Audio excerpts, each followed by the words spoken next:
पीपा ठाकुर नाम का राजा था इधर राजस्थान के अंदर, गिगनौर शहर का, गिगनौर का।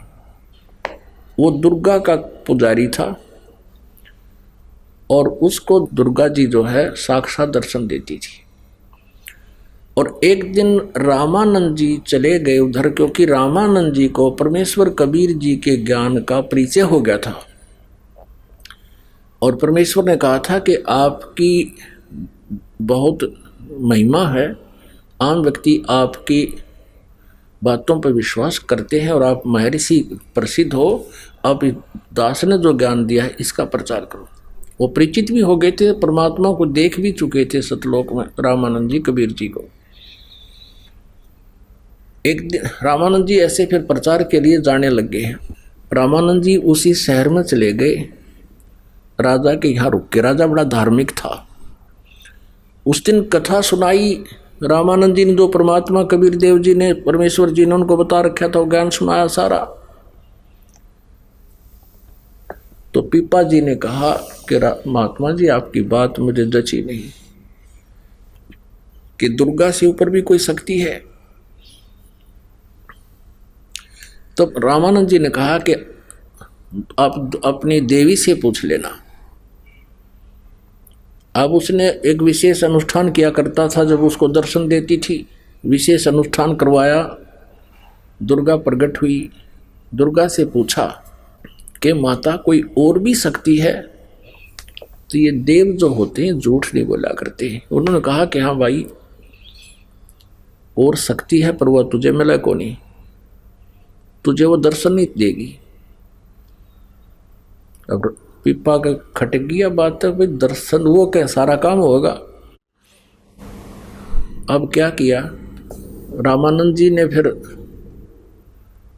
कुछ दिन के बाद फिर जाना था, वो फिर गए और पूछा कि राजन अब क्या राय है आपकी?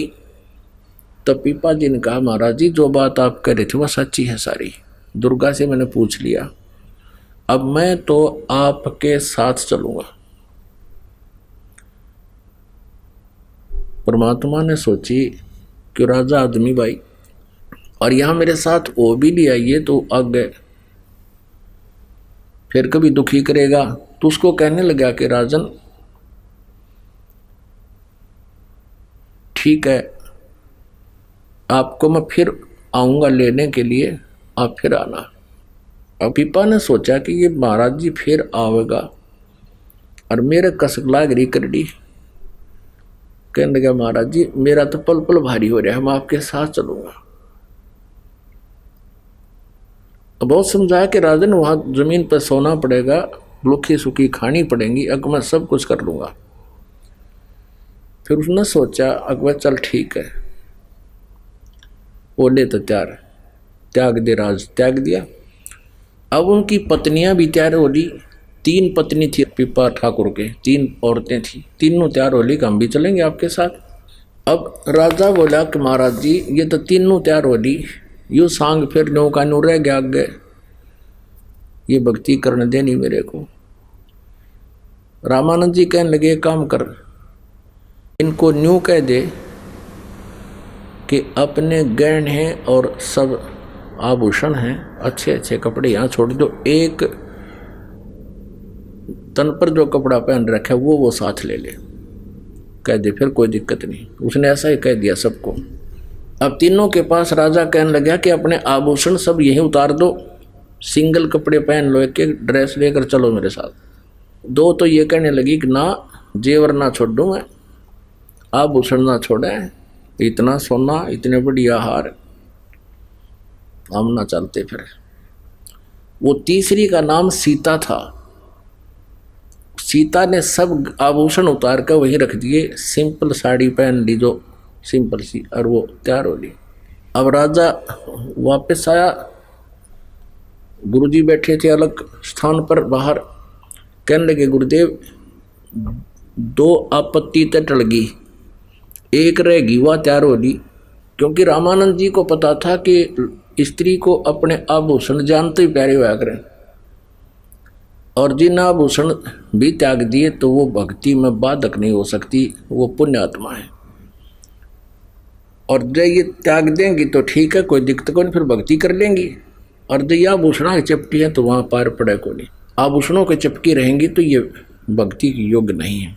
तो दो तो नाटकी साथ चालन तो मना कर दिया। एक फिर भी तैयार हो ली। तब रामानंद जी ना के बता के भगवान दो तट लगी, एक अब भी रहेगी।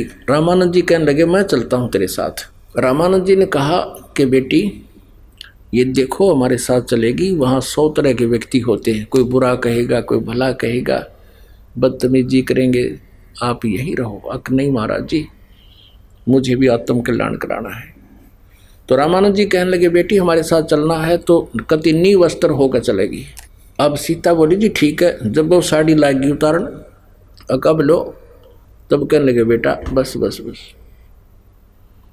तब रामानंद जी कहने लगे, रामानंद जी ने कहा पीपा जी से कि ले ले इस बेटी ने साथ, या तेरा बाधक नहीं पड़ेगी, सहयोग देगी, इसलिए तो कुर्बान होगी है सब कुछ।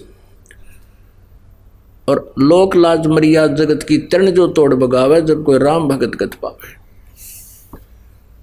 तो दोनों चले गए, रामानंद जी के वहां रहने लगे।